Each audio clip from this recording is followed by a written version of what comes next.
It was a quiet evening at a small roadside restaurant just outside Los Angeles. The kind of place people stopped at after a long day, expecting nothing more than a warm meal and some peace. The parking lot buzzed softly with passing cars, and inside, the hum of low conversations filled the air. Sitting alone at a corner table was Steven Seagal. No entourage, no spotlight, no attention. He wore simple dark clothes, his long hair tied back neatly. To most people, he looked like just another older man enjoying a quiet dinner. He read something on his phone, calm and unbothered, completely unaware that the night was about to take a sharp turn. Across the room, a loud group of men walked in, laughing aggressively, bumping into chairs and ignoring apologies. One of them, tall, broad, clearly intoxicated, locked eyes with Steven for just a second too long. Steven didn't notice, but the man did. As Steven stood up to walk toward the counter, the rude guy shoved past him, spilling a drink. "Watch where you're going, old man," the guy sneered. Steven stopped, slowly turned around. "I'm sorry," Steven said calmly. "Didn't mean to bump into you." That should have been the end of it. But the man smirked, emboldened by his friends. "Sorry," he laughed loudly. "You should watch your mouth." A few heads turned. The atmosphere shifted, subtle, uncomfortable. Steven didn't raise his voice. "No problem," he replied, stepping aside. The rude guy followed him. "What, you scared?" the man mocked. "You look like you think you're tough or something." Steven stayed silent. That silence, calm, controlled, unreactive, irritated the man even more. He stepped closer, invading Steven's personal space. A waitress froze. Someone whispered, "This isn't good." Steven finally looked him straight in the eyes, not with anger, but with warning. "Let's not make this a problem," Steven said quietly. The rude guy laughed again. "Or what?" he challenged, puffing out his chest. People nearby sensed it. Phones were subtly lifted. A moment hung in the air, heavy, electric, because that man had no idea that the quiet guy standing in front of him had spent decades mastering control, discipline, and combat. And the biggest mistake of his night was about to happen. The rude guy didn't back off. If anything, Steven's calmness seemed to fuel him. He stepped closer, close enough that their shoulders nearly touched. The smell of alcohol was strong now. His friends hovered a few steps behind, grinning, clearly enjoying the show. "What? You got nothing to say now?" the man scoffed. "That's what I thought." Steven Seagal didn't react the way the man expected. No shouting. No threats, not even an insult. He simply shifted his stance slightly, giving himself space. A small movement most people wouldn't notice. But the rude guy noticed. "Oh," he mocked loudly, spreading his arms. "Look at you backing up. What's wrong?" "Too old." A nervous laugh rippled through the restaurant. A waitress whispered to her coworker, "Should we call security?" Steven spoke again, his voice steady and low. "There's no need for this. Let it go." That sentence, calm, controlled, landed like gasoline on fire. "Let it go," the man snapped. "You don't tell me what to do." He poked Steven in the chest with one finger. Steven didn't flinch. That lack of reaction irritated the man even more. He poked again, harder this time. "Hey," someone from another table said. "Chill out, man." The rude guy turned his head briefly. "Mind your business." When he turned back, Steven had taken half a step to the side, subtly removing himself from the direct line of aggression. His eyes stayed relaxed, but alert. The man scoffed. "What? You trying to look tough now?" Steven shook his head slightly. "I'm trying to avoid trouble." The man laughed loudly. "Then you picked the wrong place." Phones were no longer subtle. Several people were openly recording now. One man near the counter whispered, "This is about to get ugly." The rude guy took another step forward, chest out, jaw clenched. "You think you can disrespect me and walk away?" "I haven't disrespected you," Steven replied. "I apologized." That answer, logical, reasonable, somehow made things worse. The man suddenly reached out and grabbed Steven's shirt near the collar, yanking it forward just enough to wrinkle the fabric. A sharp gasp echoed through the room. "Hey," someone yelled. "Don't touch him." The waitress froze in place. Steven's eyes lowered to the man's hand gripping his shirt. He inhaled slowly. When he spoke again, his tone had changed, not louder, not angry, but unmistakably serious. "Take your hand off me," he said. The man grinned, clearly enjoying the attention. "Or what?" Steven didn't answer. That silence unsettled the man for just a second, but pride wouldn't let him back down. He tightened his grip instead. "Yeah, that's what I thought," he said smugly. "Nothing." Behind him, one of his friends shifted uncomfortably. "Bro, maybe chill." "Shut up," the man snapped without looking back. Steven raised his eyes slowly, meeting the man's gaze. There was no fear there, no ego either, just calm certainty. "You don't want to do this," Steven said quietly. The rude guy burst out laughing. "You hear this guy?" he shouted to the room. "He's threatening me." A few people shook their heads. Someone muttered, "Man, he doesn't know." The tension was unbearable now. You could feel it, like the air itself was holding its breath. Steven didn't pull away, didn't push back, didn't raise his hands. He simply stood there, perfectly balanced, perfectly composed. And that's when the rude guy made the decision that would change the entire night. He yanked Steven's shirt harder. Because the moment someone puts their hands on the wrong person, there's no turning back. And the rude guy was seconds away from realizing just how badly he had misjudged the quiet man standing in front of him. For a brief moment after the shirt was yanked, time seemed to slow. The room went silent. No laughter, no clinking plates, no music from the speakers. Just the sharp sound of fabric pulling tight and a collective intake of breath from everyone watching. The rude guy still had his fist twisted in the collar, knuckles white, chest rising with adrenaline. He expected shouting, resistance, fear. What he didn't expect was stillness. Steven Seagal didn't stumble. He didn't tense up. His shoulders stayed relaxed, his feet planted naturally, not stiff, not aggressive, just balanced. To the untrained eye, it looked like he was doing nothing at all. But to anyone who understood body language, something had changed. Steven's voice was low, controlled, almost gentle. "Last warning," he said.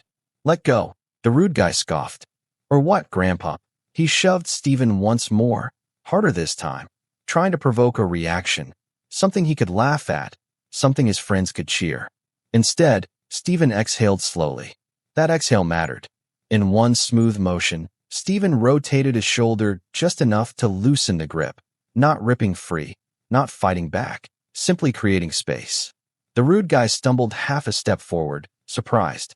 "What the—" Before he could finish the sentence, Steven raised one hand, palm open, not clenched, and held it between them. "Stop," he said calmly. That single word cut through the room. The rude guy hesitated, just for a fraction of a second. That hesitation was everything. Because now Steven's posture had fully shifted. His stance wasn't threatening, but it was unmistakably grounded. His center of gravity was low, his movements efficient, controlled. There was no wasted motion. The rude guy felt it, even if he didn't understand it. "You think you can scare me?" The man snapped, trying to recover his bravado. He stepped forward again, reaching out as if to grab Steven a second time. But this time, Steven didn't wait. As the man's hand came forward, Steven redirected it, not with force, but with timing. A small turn of the wrist, a subtle step to the side. The movement was so clean, so precise, that many people didn't even realize what had happened until it was already over. Suddenly, the rude guy was off balance. His own momentum betrayed him. Steven guided the man's arm downward and inward, applying just enough pressure at the joint to make a point. Not to injure, not to humiliate, but to stop him. The rude guy gasped. "Hey, wait." Too late. With one controlled motion, Steven stepped behind him, maintaining contact the entire time, and gently but firmly lowered him toward the ground. There was no slam, no violence, just inevitability. The man hit the floor on his knees, then his hands, stunned, confused, breathing hard. The entire restaurant erupted. "Oh my God, did you see that? What just happened?" Steven released the grip instantly and stepped back, hands open, posture relaxed again, like nothing had happened at all. The rude guy scrambled, trying to stand, his face flushed red, not from pain, but from shock. His confidence was gone. His laughter had vanished. What was that?" he stammered.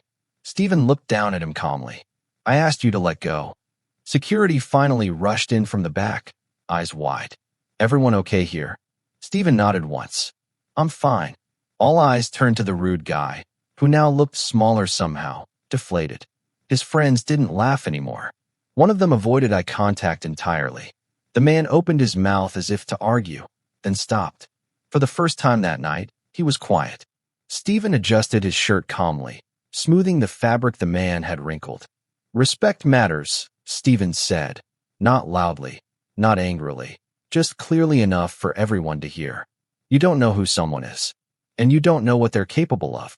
The words hit harder than any punch ever could. The rude guy lowered his head, because in less than 10 seconds, his attempt to dominate had turned into the most embarrassing lesson of his life. And this was only the beginning of his regret. The restaurant was no longer loud, it was stunned.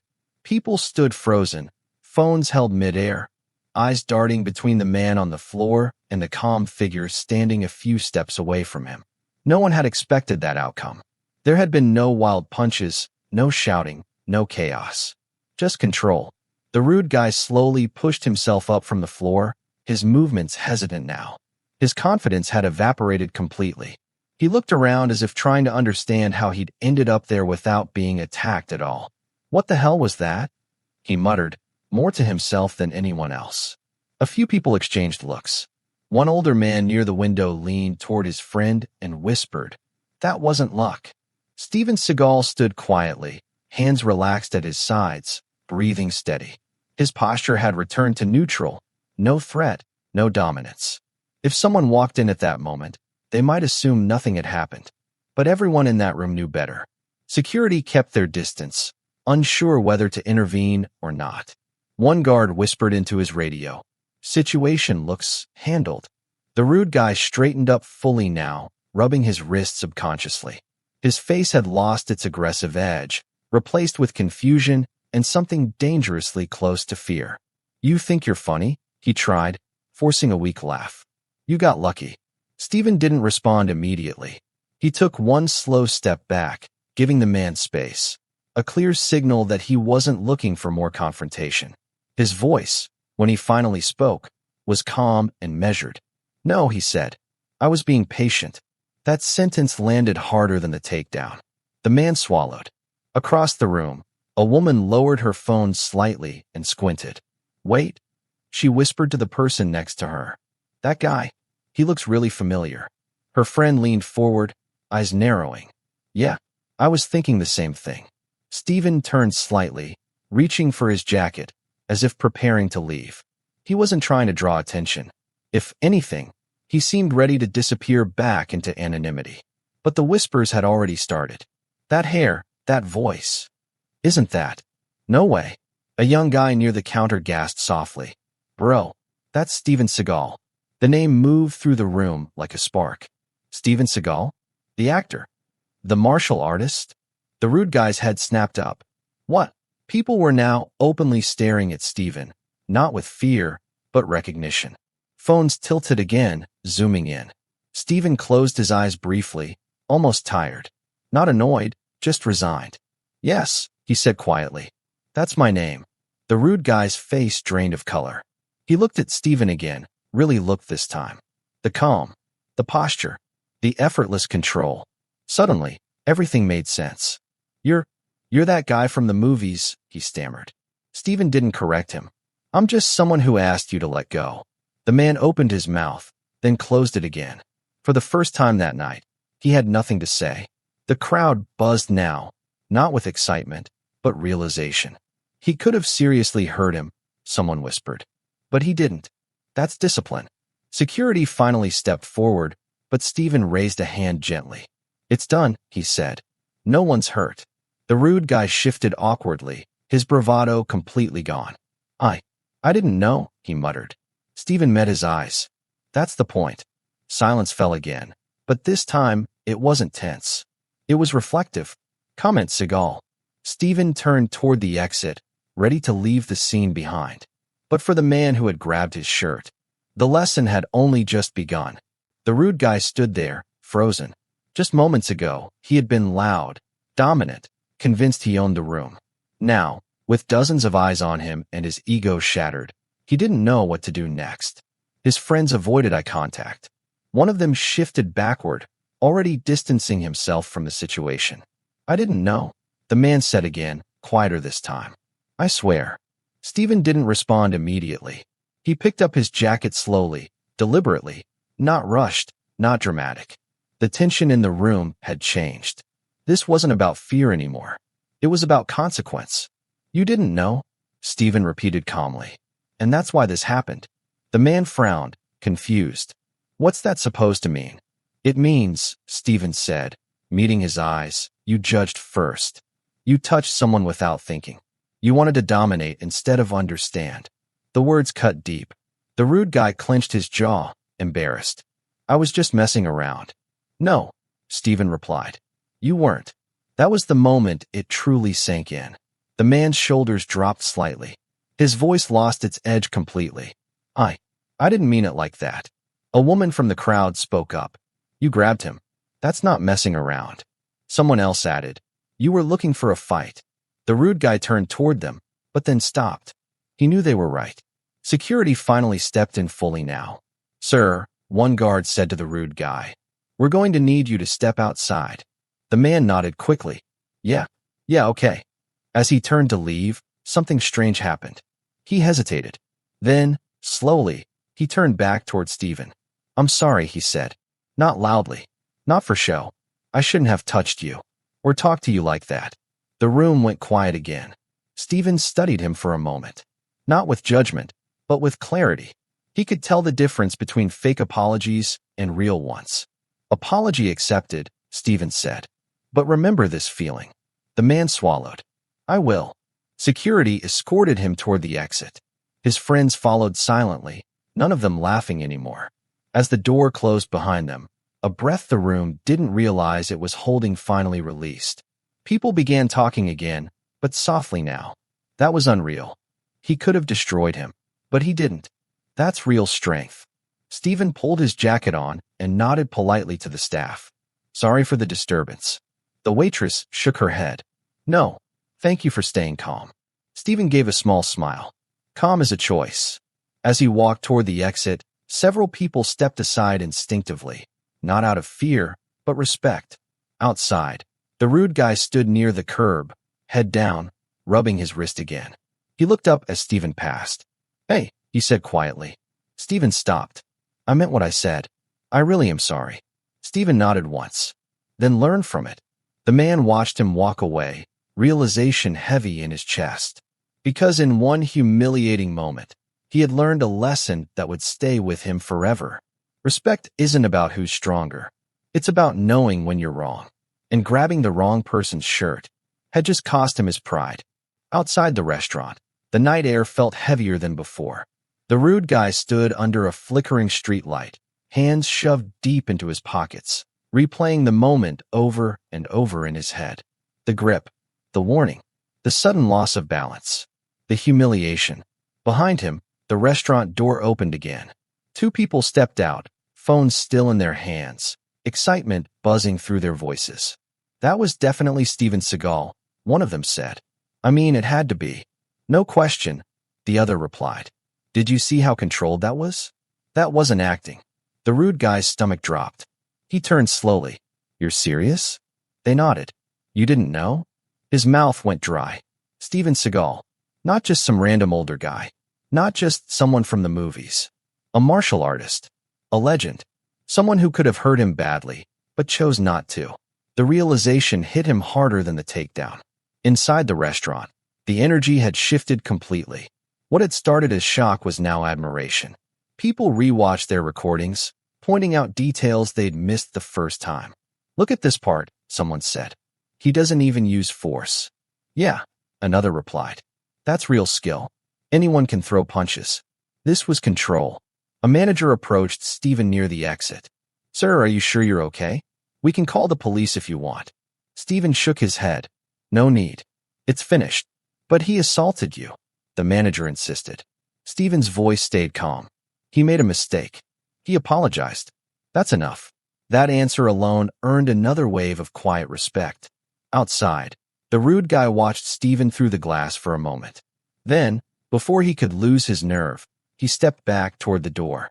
When he entered, the room went silent again. He walked up slowly, head lowered, not aggressive, not defensive, just humbled. "I just found out who you are," he said quietly. "And that makes this worse, not better." Steven looked at him without expression. "It doesn't change anything." "It does to me," the man replied. "You had every reason to embarrass me, to hurt me, and you didn't." Steven studied him for a long moment. "Power isn't proven by hurting someone," he said. "It's proven by restraint." The rude guy nodded slowly, absorbing every word. "I won't forget this," he said. "I promise." Steven extended a hand, not as dominance, but closure. The man hesitated, then shook it carefully. That simple gesture erased the last of the tension. People around them exhaled. Someone whispered, "That's how it should end." Steven turned back toward the door, finally ready to leave for good. As he stepped outside, a few people quietly applauded. Not loudly, not dramatically, just enough to acknowledge what they'd witnessed. Not violence, but discipline. The rude guy stood there, watching him disappear into the night. He knew one thing for sure now. He hadn't just been embarrassed in public. He'd been given a second chance, and a lesson he'd carry for the rest of his life. Comment Caro yes ya no. Because sometimes, the strongest ending isn't punishment. It's understanding. By the next morning, the internet was on fire.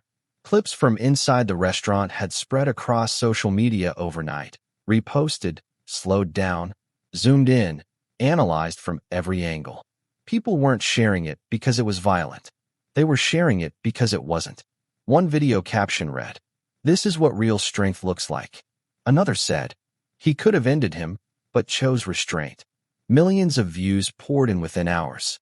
Comment sections exploded with reactions from around the world. That wasn't a fight. That was discipline. The way he stayed calm the entire time. Respect. This should be taught in schools.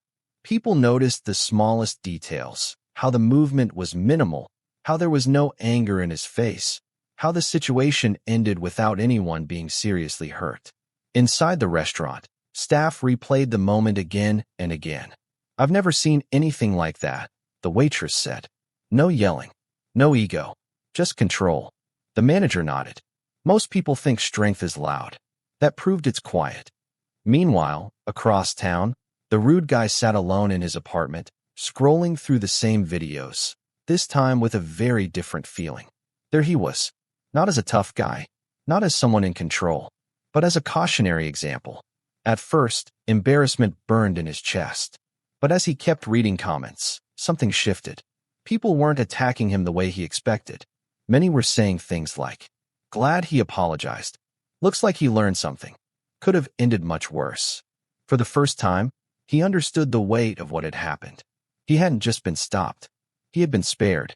That night replayed in his mind, the calm voice, the warning, the choice not to escalate. He realized how close he had been to serious injury, or worse, and how mercy had been the outcome instead. Days later, the story was still trending. Interviews popped up. Martial artists broke down the technique. Psychologists talked about emotional control. Parents shared it with their kids as an example of handling conflict the right way. One comment stood out among millions. "Respect everyone. You don't know who they are, or who you could become after meeting them." That became the takeaway. Not fear, not dominance, but respect. Somewhere else, Steven Seagal went back to his normal routine. No statements, no interviews, no victory laps. To him, the moment was already over. He had simply done what he believed in. Control over chaos. Discipline over ego. Peace over pride. And for the man who grabbed his shirt, that lesson would never fade. Because some regrets hurt, but some regrets teach. Comment respect. The end.